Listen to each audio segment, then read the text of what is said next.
jadi bentuk fisiknya, ditiupkan ruh dan hidup.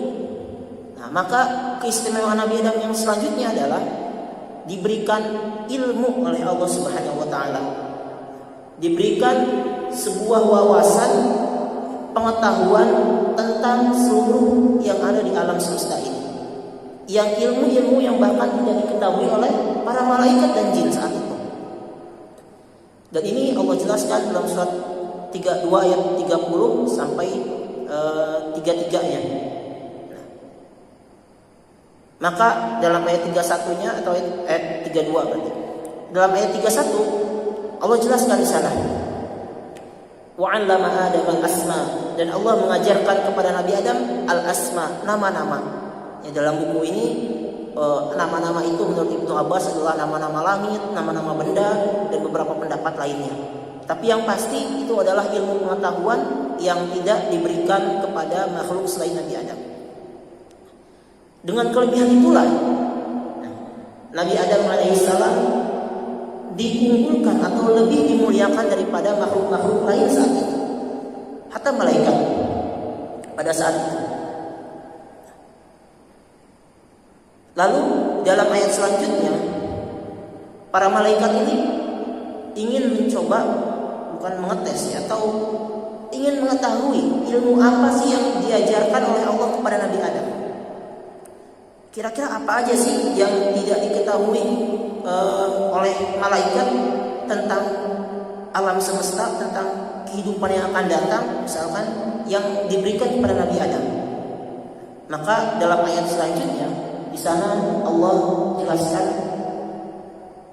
qala ya Adamu ambihum bi asma'ihim, wahai Adam, jelaskanlah, beritahukanlah tentang nama-nama hal-hal ini.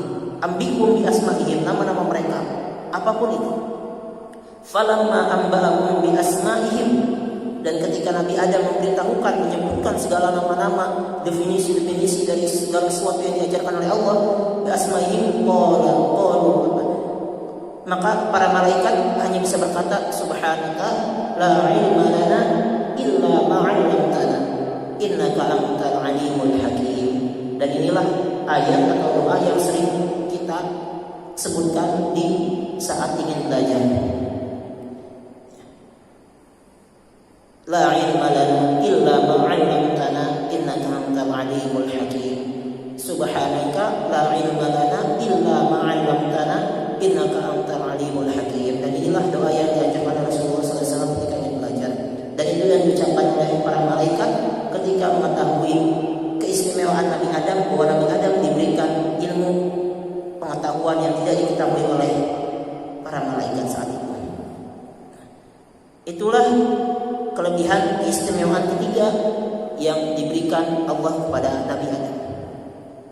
Nah, kelebihan yang terakhir ini berhubungan dengan perseteruan antara manusia dan iblis, yaitu Nabi Adam alaihissalam dimuliakan oleh Allah dari makhluk lainnya, sehingga malaikat dan seluruh makhluk lainnya itu diperintahkan untuk bersujud.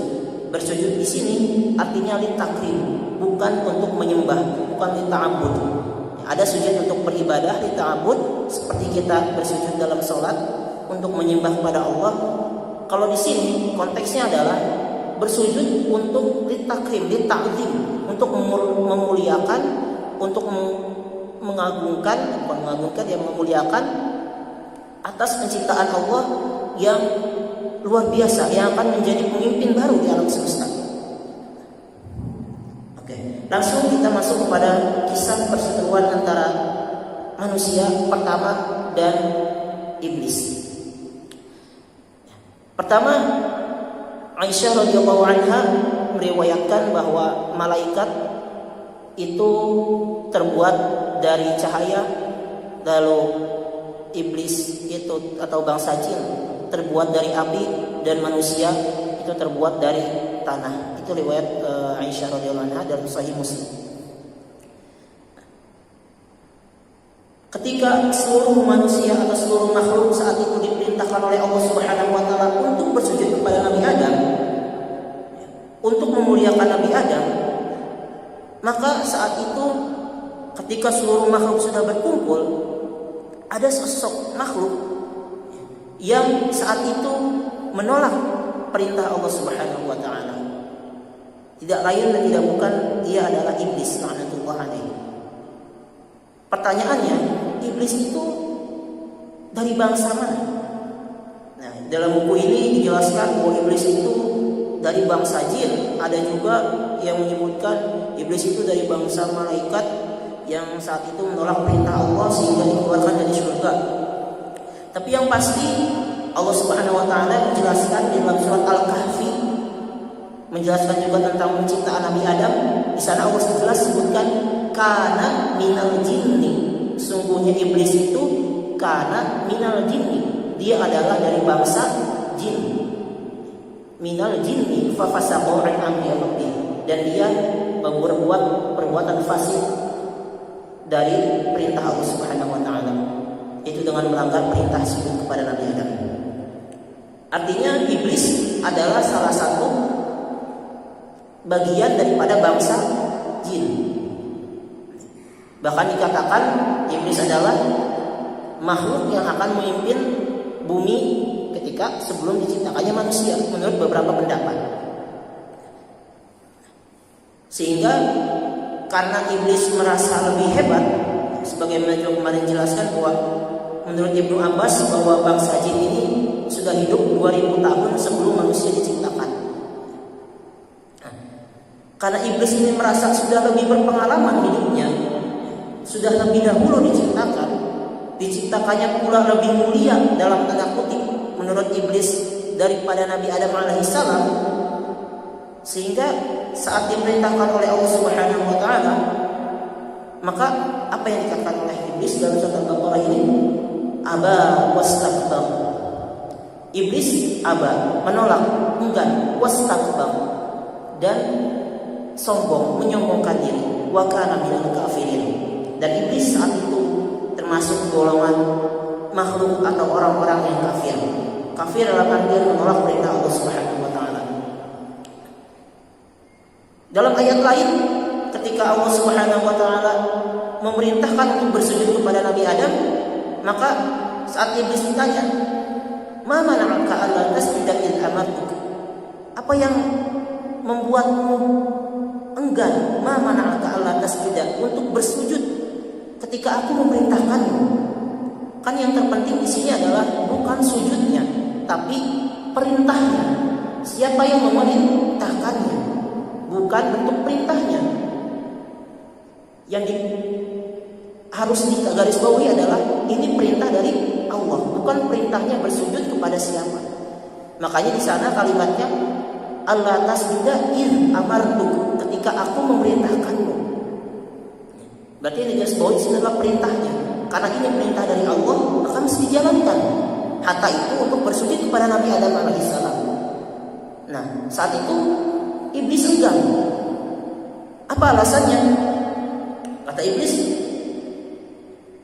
khalaqtani min nar wa khalaqtahu min tin. Wahai Allah, Engkau menciptakanku dari api yang lebih hebat dari tanah, sedangkan Nabi Adam diciptakan dari tanah. Lalu kenapa saya harus bersujud kepada Nabi Adam? Atau dalam ayat lain di sana Allah jelaskan, "Hadzal ladzi karamta 'alayya."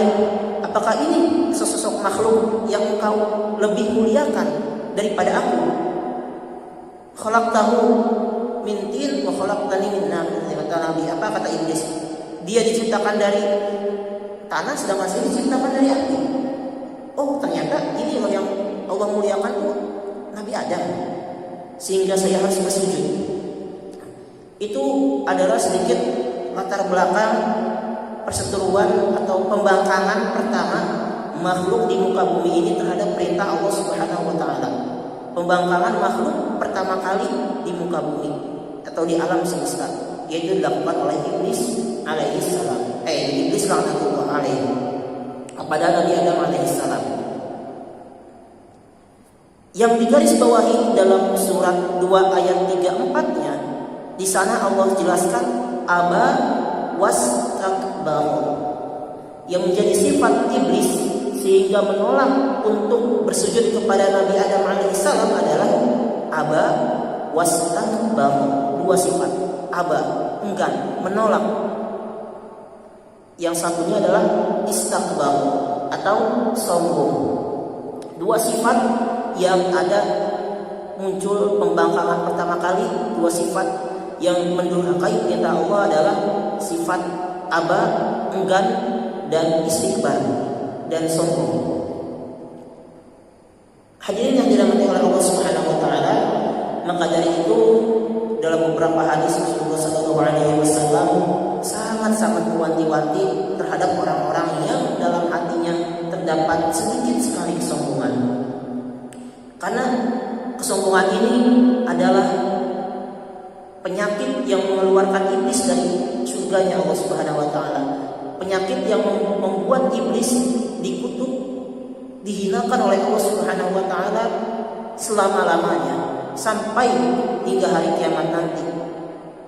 Bahkan sudah dijanjikan oleh Allah api neraka. Maka dari itu Rasulullah SAW sangat mewanti-wanti. Bahkan dalam hadis Rasulullah SAW bersabda, la yadkhulul jannah, kata Rasul, enggak akan masuk ke dalam surga man kana fi qalbihi, barang siapa yang di dalam hatinya mithqala dzarratin min kibrin, dalam hatinya ada kesombongan walau hanya sebesar biji zarrah atau biji sawit katanya artinya, atau biji yang paling terkecil. Artinya sekecil apapun sifat kesombongan itu tidak boleh hadir dalam diri manusia. Atau dalam hadis lain Rasulullah SAW juga bersabda bahwa orang yang meninggal dan di dalam hatinya masih ada sifat kesombongan min khardalin, ini ada min zarratin, ada khardalin, ada dua di dalam hadis kata-katanya, ada zarrah, min khardalin, min kibrin, kata Rasul, maka dia tidak akan pernah mencium, tidak akan masuk surga, bahkan mencium bau surga pun tidak akan. Dalam hadisnya, la yarihuna raihatal jannah, enggak akan mencium bau surga. Bau surga pun tidak akan tercium, apalagi masuknya. Jangan mengharap. Karena itulah penyakit yang mengeluarkan iblis dari surganya Allah Subhanahu wa taala. Sifat aba wastakbar. Ikhwani fi din rahimani wa rahimakumullah.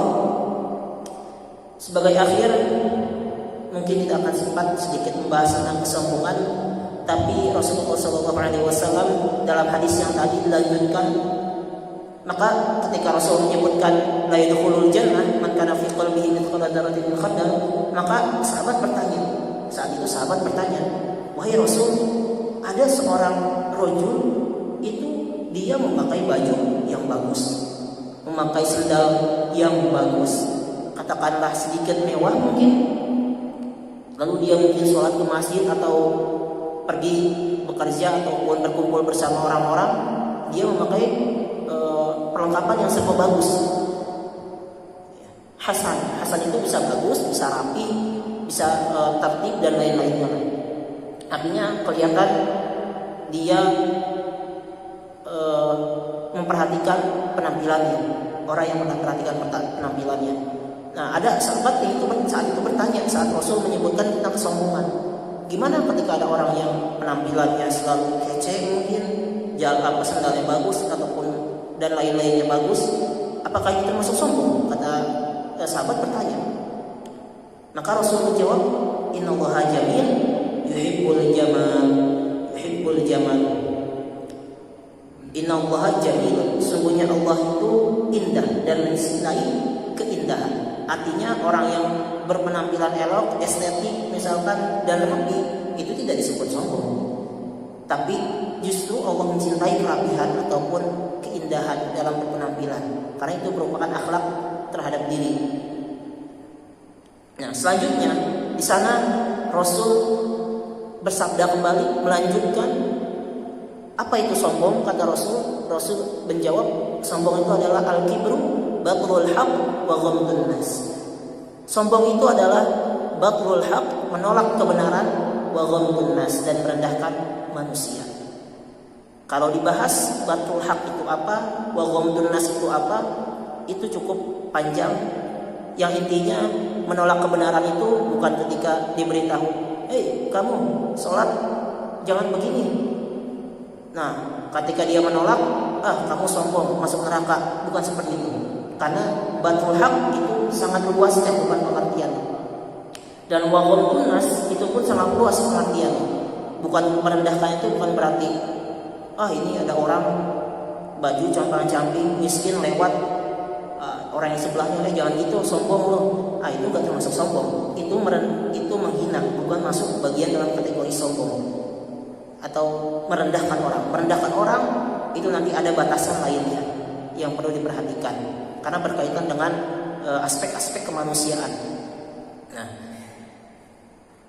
kiranya hanya itulah yang dapat disampaikan hari ini. Semoga bisa bermanfaat untuk diri pribadi, untuk tidak terjebak dalam penyakit-penyakit yang iblis lakukan saat itu, terkhusus untuk pribadi dan untuk para jamaah sekalian mungkin yang mendengarkan, untuk tidak terjebak dalam penyakit aba wastakbar.